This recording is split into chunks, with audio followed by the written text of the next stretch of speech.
پھر آخر میں مقصد والی بات.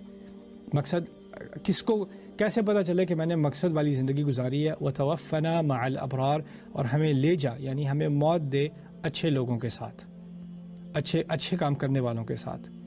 ہمیں نہیں پتہ، لا تدری نفس تدری بأي ارض تموت ولا تدری نفس ماذا تکسب غدا.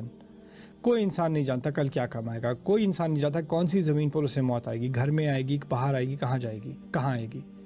قل لو كنتم في بيوتكم لبرز الذين كتب عليهم القتل الى مضاجعهم. تعالیٰ نے ایک اور جگہ اسی صورت میں کہا ہے، کیونکہ کچھ لوگ جو ہے جنگ میں گئے تھے تو وہ مارے گئے، تو پیچھے جو رہ گئے انہوں نے کہا لو كانوا عندنا ما ماتوا وما قتلوا، ہمارے ساتھ گھر پہ رہ جاتے تو نہ مارے جاتے. تو انہوں نے کہا تم اگر گھروں میں بھی بیٹھے ہوتے تو جن کے لیے قتل لکھا گیا تھا وہ قتل ان کے بستروں تک پہنچ جاتا. تو ہم موت نے آنا ہے اور اس نے کبھی بھی آنا ہے، اس کا اسکیجول اللہ تعالیٰ نے ہمیں نہیں بتایا. میں جب کبھی جاتا ہوں مقبرے میں جاتا ہوں، گریو یارڈ میں جاتا ہوں کسی کے جنازے کے بعد دفن کرنے کے لیے، تو وہاں پہ میں جا کے جو کتبے ہیں میں پڑھتا ہوں. کسی پہ لکھا ہے 19 سال کی 19 سال کی عمر تھی، کسی کی 6 مہینے کی عمر تھی، کسی کی 90 سال کی عمر تھی، کوئی لڑکا تھا، کوئی لڑکی تھی، کوئی 12 سال کا بچہ تھا، کوئی 25 سال کا نوجوان تھا، کوئی 30 سال کی عورت تھی، کوئی ماں تھی، کوئی بیٹی تھی. عمر کی کوئی ریسٹرکشن نہیں ہے، ایج کی یعنی جنڈر کی کوئی ریسٹرکشن نہیں ہے. جس کے لیے موت لکھی ہے اس کے لیے لکھی ہے. اس بات کو سمجھنے سے کیا ہوتا ہے؟ ڈپریشن نہیں ہوتی. اصل میں ہوتا یہ ہے کہ اب مجھے ایک سینس آف ارجنسی ہے، اب جلدی ہے مجھے کہ مجھے نہیں پتا میرا ٹائم کب ختم ہونے والا ہے اور مقصد کی زندگی میں نے گزارنی ہے. تو اس کا مطلب ہے مجھے ایسے لوگوں کے ارد گرد ہونا ہے جو اپنی زندگی کا مقصد پورا کر رہے ہیں، اور ان کے ساتھ رہ کے مجھے یہ بات کبھی بھولی نہیں جاتی کہ میں نے بھی بامقصد زندگی گزارنی ہے. تو جب میری موت آئے تو میری موت اچھے لوگوں کے ساتھ آئے. اس کا مطلب یہ بھی ہے کہ ہمیں توفنا مع الابرار کہ ہمیں لے جانا اچھے لوگوں کے ساتھ، یعنی ان کی کیٹیگری میں ڈالنا جن کے ساتھ ہوں گے. المرء مع من احب، ایک بندہ انسان وہاں اپنے آپ کو پائے گا جن لوگوں کے ساتھ وہ محبت کرتا ہے.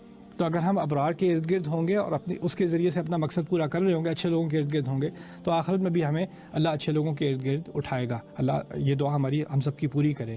وتوفنا مع الابرار. اس سے ہمیں یہ بات بھی پتہ چلی کہ با مقصد زندگی گزارنے کے لیے جو دعا ہم نے کی ہے اس میں ہمارا بھی ایک حصہ ہے، کیونکہ اللہ سے تو ہم دعا کر سکتے ہیں وتوفنا مع الابرار، لیکن سارے آپ کے دوست، ساری آپ کی کمپنی، ساری آپ کی سوشل انوائرمنٹ، اس میں غیبت ہے اور وقت کا برباد کرنا ہے اور بے حیائی ہے اور بے تکی باتیں ہیں، بے مقصد باتیں ہیں، اسی میں ساری دن اور ساری راتیں گزر رہی ہیں، گپ شپ ہو رہی ہے، ہینگ آؤٹس ہو رہے ہیں. اگر یہی تمہاری زندگی رہ گئی ہے تو کس منہ سے دعا کر رہے ہو توفنا مع الابرار؟ کیا ایک دن رات ان لوگوں کے ساتھ، بیکار لوگوں کے ساتھ ہینگ آؤٹ کر کے اپنا وقت برباد کر کے جب موت کا ٹائم آ گیا تو فرشتہ اٹھا کے تمہیں اچھے لوگوں کے درمیان میں ڈال کے پھر مارے گا؟ جہاں ہو وہیں پہ موت آئے گی نا، جس انوائرمنٹ میں ہو، جس سوسائٹی میں ہو، جس سرکل میں ہو، وہیں پہ موت آئے گی.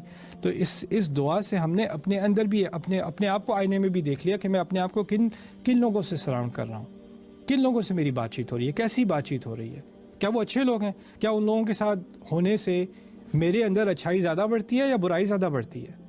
کیا ان کے ارد گرد ہونے سے میرے منہ سے گالیاں زیادہ نکلتی ہیں، غیبت زیادہ نکلتی ہے؟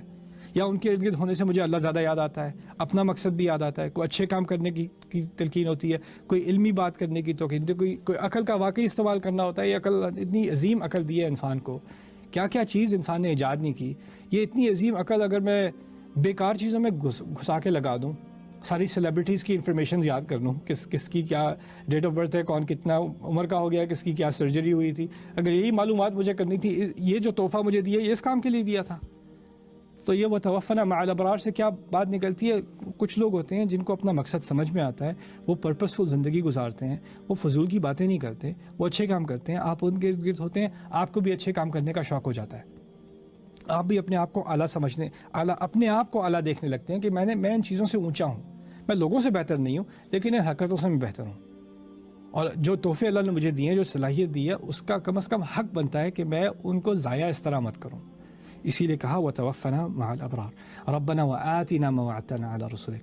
ہمارے رب جو آپ نے اپنے سارے رسولوں سے وعدہ کیا تھا، یعنی جس جنت کا وعدہ کیا تھا، جس مغفرت کا وعدہ کیا تھا، وہ ہمیں بھی دے دیجیے. ولا تخزنا یوم القیامت. اور جہاں شروع میں بات ہو رہی تھی رسوائی کی، دعا کے آخر میں وہیں رسوائی پہ آ کے دوبارہ بات ختم ہو رہی ہے. ولا تخزنا یوم القیامہ. اور قیامت کے دن، کھڑے ہو جانے والے دن ہمیں رسوا مت کرنا. انک لا تخلف المیعاد، اب اپنا وعدہ، آپ اپنے وعدے سے پیچھے نہیں ہٹتے. تو یہاں پر یہ جو دعا ہے شروع سے آخر تک، یہ کس چیز کی ہے؟ اللہ ہمیں عزت دے قیامت کے دن، اللہ ہمیں عزت دے آخرت میں، اور آپ اپنے آپ کو عزت دیں اس دنیا میں.